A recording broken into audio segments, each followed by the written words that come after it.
Good morning everyone. आज का ये जो टॉपिक आप देख रहे हैं गुणनखंड फैक्टराइजेशन, ठीक है, ये बहुत बड़ा चीज है, ये बहुत बड़ा टॉपिक है। इसका जगह जो है हर जगह है, इसका जो जगह है मैथ का हर कोने में, जहां भी आप जाइएगा इसके बिना आप काम नहीं कर पाओगे, ठीक है। और ये ऐसा चीज है जो आपको बता के नहीं आएगा, ठीक है, ये बता के नहीं आएगा, ये कहां आ जाएगा, कौन क्वेश्चन को मान लीजिए भाग विधि को लेके आप आगे बढ़ रहे हैं, पता चला वहां गुणनखंड का रूप ले लिया, आपको तोड़ना पड़ेगा, ठीक है। तो ये क्या चीज है, इसको आप समझ लीजिए, इसको अच्छे से समझिए कि ये होता क्या चीज है। ये क्लास स्पेशल कोई क्लास का नहीं है, ये सब क्लास के लिए, ठीक है। हम लोग 6, 7 से ही लगभग देखते हैं कि इसका काम शुरू हो जाता है, 6, 7, 8, 9, 10 स्पेशली जो है। फिलहाल इसको पूरा पूरी जो रूप दिया हुआ है क्लास 9 का दिया हुआ, ठीक है। ये क्लास 9 का जो है फिलहाल चैप्टर को ही पकड़े हुए हैं, लेकिन इसका काम लगभग हर क्लास के लिए है, ठीक है। तो इसको समझना बहुत जरूरी है, और इसको अगर नहीं समझिएगा तो आपके साथ हमेशा समस्या रहेगा। इसलिए गुणनखंड आपको समझना ही पड़ेगा, कोई उपाय नहीं। तो देखिए गुणनखंड होता क्या है, ठीक है, और इसको तोड़ेंगे कैसे, इसका वैल्यू कैसे निकालते हैं। ये चीज एक गुणनखंड आप अगर सीख जाते हैं एक बार ध्यान से, तो जिंदगी में कभी भी समस्या नहीं होगा, आपको गुणनखंड को लेके कभी सोचने का जरूरत नहीं है। देखिए अब हम लेते हैं क्वेश्चन लेते हैं, देखिए होता क्या, ये गुणनखंड का एक जो है क्वेश्चन एग्जांपल हम ले लेंगे। अब देखिए इसको कैसे तोड़ना है, ठीक है, इसको करना क्या होगा। देखिए पहले देखिए, अगर हम मान लीजिए 2 है तो इसका दूसरा रूप क्या होगा, जिसको पर्यायवाची नहीं बोल सकते लेकिन इसका दूसरा रूप बोल सकते हैं, पर्यायवाची भी कोई समस्या नहीं है। 2 को हम लोग लिख सकते हैं √2 × √2, है ना, हो गया। √2 मिलकर क्या होगा, 2 होगा। अब देखिए 4 को हम लोग 4 को लिख सकते हैं 2 × 2, 4 लिख सकते हैं। एक दूसरा रूप ये भी होगा कि 2 का स्क्वायर हो जाएगा, है ना, तो 2 × 4 हो गया। इसको लिख सकते हैं दूसरा वाला। अगर हमको 1 चाहिए, 1 चाहिए, मान लीजिए 1 को अगर लिखना है तो इसको किस तरह से आप लिख सकते हैं, देखिए तो हम लिख सकते हैं, मान लीजिए 4 - 3 = 1, ये भी होगा। या फिर आप ऐसा, अगर हमको मान लीजिए थोड़ा सा उल्टा लेते हैं कि नहीं सर ऐसा भी होता, तो देखिए क्या होगा, ले लेते हैं 5 - 4, तो ये भी हो गया 1। इसको तो आप ले लिए, कोई समस्या नहीं। कभी कभार ऐसा भी होता है कि -1 का आवश्यकता है, तो -1 का आवश्यकता है, तो जरूरी नहीं है कि -2 में -1 आप घटाएंगे तो ऐसा होगा, -5 अब +4, ठीक है। तो -5 + 4, तो देखिए इसमें 1 - 1 प्लस तो घटेगा, तो 5 में 1 4 चल गया तो 1 बचेगा। अब क्या होता है कि जिसका चिन्ह बड़ा होता है वही लगता है, तो देखिए यहाँ बड़ा दोनों में से कौन है, 5 है, तो यहाँ माइनस है तो यहाँ भी माइनस होगा। तो मतलब हम लिख सकते हैं, अलग अलग रूप में लिख सकते हैं। 2 को हम ऐसा भी लिख सकते हैं, 4 को ऐसा लिख सकते हैं, इस सब को ऐसा लिख सकते हैं, ठीक है। वही चीज मेन होता है, उसी को समझना है कि उसको कैसा लिख सकते हैं। अगर हमको 7 चाहिए, 7, ठीक है, 7 चाहिए तो 4 और 3 को जोड़ेंगे फिर भी 7 होगा। मान लीजिए 10 में 3 घटाएंगे फिर भी 7 होगा। तो तरह तरह का कोई भी चीज आपको, मतलब इस तरह से एग्जांपल आप समझ लीजिए, यही सब आपको ज्यादातर काम आएगा। देखिए इस रूल का, इसको बनाने का जो रूल है वो मेरा रूल है फर्स्ट एंड लास्ट। देखिए पहले रूल को समझिए, इसको बनाने का रूल है, रूल का नाम लिख देते हैं फर्स्ट एंड लास्ट, ठीक है, फर्स्ट एंड लास्ट, ये रूल का नाम हो गया फर्स्ट एंड लास्ट। तो देखिए फर्स्ट का मतलब फर्स्ट होता है, लास्ट का मतलब लास्ट होता है। मतलब इस क्वेश्चन में फर्स्ट को देख लीजिए और लास्ट को देखिए, ठीक है। पहला रूल कि फर्स्ट में मेरा 12 है और लास्ट में कितना 1 है, 1 है। तो ये 12 और 1 का करना क्या है, पहले इसको समझिए कि 12 और 1 को आप गुना करके देखिए कि क्या होगा। 12 और 1 को गुना करके देख रहे कितना आ रहा है, 12 मेरा आ गया, ठीक है। तो ये मेरा आंसर आ गया, ऐसा बात नहीं है, ये हमको हिंट कर रहा है, ये क्वेश्चन बनाने में ये हमको मदद करेगा, ठीक है। यही होता है, वही रूल का नाम है फर्स्ट एंड लास्ट।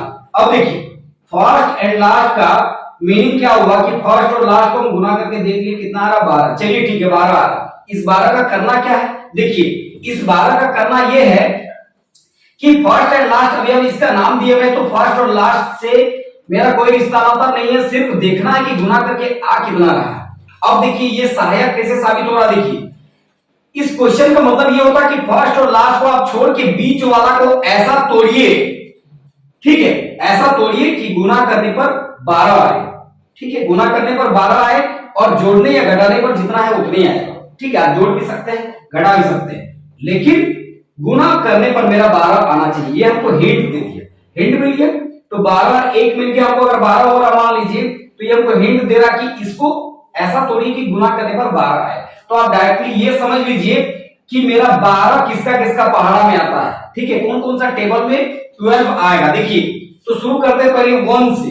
तो 1 का भी टेबल होता है, ऐसा मत सोचिए कि सर डायरेक्ट 2 से शुरू करते हैं, कभी मत कीजिए। कभी कभार 1 का भी टेबल काम में आएगा, या फिर जैसा कर सकते हैं आप। देखिए तो 1 से शुरू करेंगे, 1 into 12। मान लीजिए 1 को 12 से गुना करेंगे तो 12 मेरा आ तो रहा है, गुना करने पर 12 आ गया, लेकिन इसको इन दोनों को हम जोड़ते हैं या घटाते हैं तो मेरा -7, यहाँ -7 है, -7 नहीं आ रहा है। ठीक है, तो ये रूल मेरा नहीं चलेगा। दूसरा देखते हैं, 2 का पहाड़ा 6 बार, तो 2 छक कितना हो गया 12, 2 छक 12 तो हो गया, लेकिन इसको जोड़ने या घटाने पर मेरा 7 नहीं आ रहा है, मतलब ये भी नहीं चलेगा। आगे बढ़ते हैं, 3 का पहाड़ा में 4 बार में मेरा 12 आ रहा है। देखिए 3 का पहाड़ा 4 बार पढ़े तो मेरा 12 आ गया। अब क्या होगा, इसको जोड़ने या घटाने पर मेरा 7 आ सकता है, ये आएगा, ये आएगा ही आएगा। इन दोनों को अगर जोड़ देते हैं तो 7 आएगा। ठीक है, तो ये चलेगा। इसको हम लोग ले सकते हैं, इस रूप में तोड़ सकते हैं, है ना। इसका दूसरा रूप बोल सकते हैं, तो ये हो सकता है। ठीक है, आइए बनाते हैं। देखिए 12x² - 7x + 1 ये हो गया। अब इसको कैसे बनाते देखिए, फर्स्ट और लास्ट को कुछ भी नहीं करना है, सेम रहने दीजिए, 12x² और लास्ट में +1 रहने दीजिए, इससे हमको कोई लेना देना नहीं है। अब देखिए 3 और 4 के फॉर्म में टूटेगा, तो आपके मन में ये सवाल आएगा कि सर इसको प्लस लेना माइनस लेना क्या करना। तो आप देखिए कि पहले देखिए यहाँ जरूरत कितना है, -7 का। तो पहले तो सोचिए कि हमको 7 का जरूरत है, मतलब दोनों को जोड़ना पड़ेगा। दोनों को जोड़ेंगे तो, लेकिन हमको माइनस भी चाहिए, तो माइनस चाहिए तो कैसे होगा, -3 और -4 इन दोनों को जोड़ेंगे तभी मेरा -7 आएगा। इसलिए क्या करेंगे, देखिए -3 ले लिए और -4 ले लिए, है ना। तो देखिए अब -3 -4 तो ले लिए, लेकिन यहां पर इसके साथ x है तो हमको x भी लेना है, चलिए ले लिए, है ना।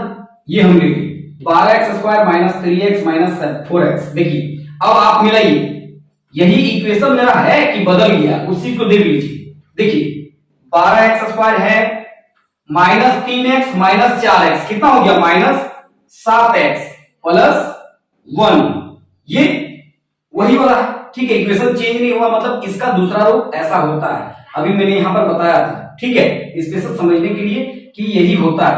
अब क्या करना है, अब आप ऐसा कीजिए, कॉमन लेना पड़ेगा, जो कॉमन आएगा देखते हैं क्या कॉमन आता है। देखिए इसमें और इसमें, इन दोनों में कॉमन और इन दोनों में कॉमन लेना है। तो देखिए इन दोनों में कॉमन लेते हैं, 12 का पहाड़ा में तो 3 नहीं आएगा, लेकिन 3 का पहाड़ा में 12 आएगा, मतलब 3 कॉमन ले सकते हैं। चलिए 3 कॉमन ले लिए। अब देखिए इसके पास x है, इसके पास भी x है, मतलब x कॉमन ले सकते हैं, कोई समस्या नहीं हो गया। चलिए ब्रैकेट क्लोज करते हैं। देखिए अब 3 का पहाड़ा में 12 कितना बार में आएगा, 4 बार में। x यहां पर 2 को था, a को ले लिए तो a को बचा हुआ है, माइनस का माइनस।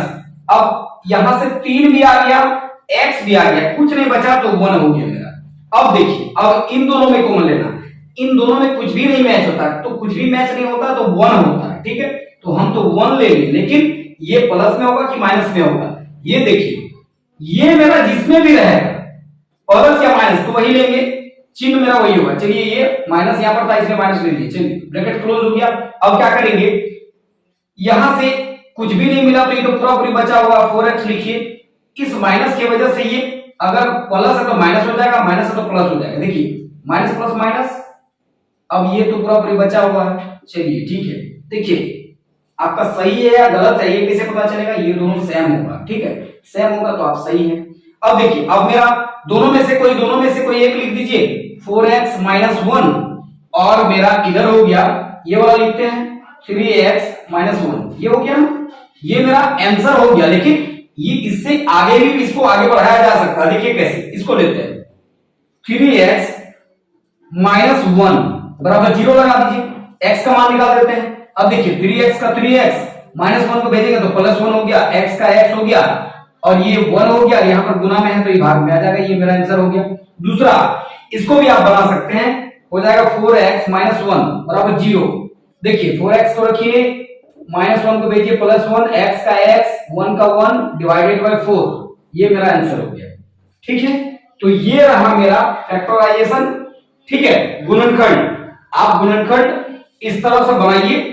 इसके बाद हम पूरा पूरी चैप्टर लेके हम जरूर आएंगे गुणनखंड का, जो भी क्लास 9 का है। ठीक है, आज के लिए इतना ही। वीडियो को ज्यादा से ज्यादा लाइक कीजिए, चैनल को सब्सक्राइब कीजिए और सीखने का प्रयास कीजिए, और उन विद्यार्थियों तक जो है मेरा वीडियो को जरूर पहुंचाएं जिनको सही मायने में आवश्यकता है, जो सही में 9-10 क्लास में जो है पढ़ रहे हैं। ठीक है, आज के लिए इतना ही। Bye bye.